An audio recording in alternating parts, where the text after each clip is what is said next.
I've been thinking a lot about fellowship recently, partly because I've been running a Unity discussion group and listening to a lot of very engaging retreat talks given by David Davenport, Unity Maidenhead's minister from a generation ago.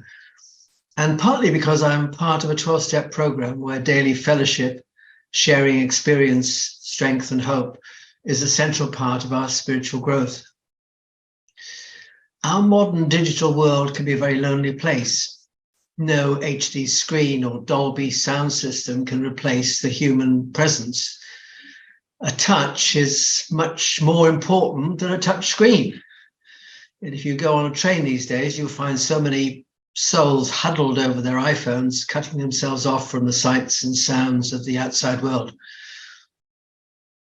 In some ways, of course, we are more open to each other than people were in the past. Taboos have been overcome. We can talk more about some quite intimate things. But so much of this sharing is done impersonally through the internet.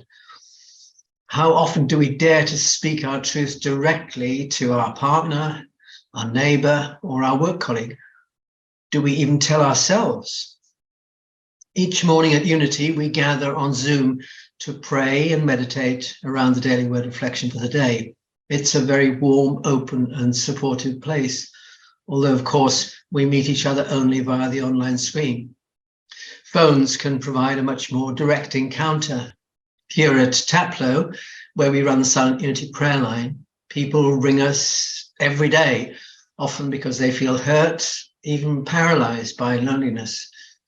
We rarely meet these people, but often feel so very close to them.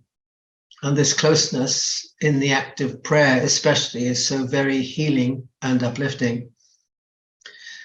Are there other ways in which we can cut across the impersonality of our 21st century world? Eric Butterworth, one of Unity's most popular and inspiring writers, once told the story of a chance meeting he had with a young teenager in a New York subway. Seeing this young person by chance across a crowded carriage, he was struck by how lonely and vulnerable the boy looked. He wanted to go up and hug him, but of course he could not do that. Instead, he shut his eyes and prayed.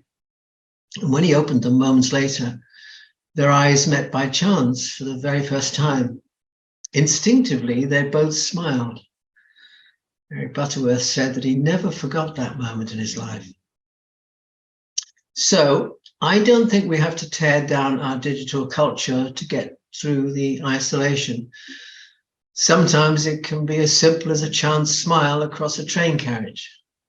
The important thing for me is to be open to the moment.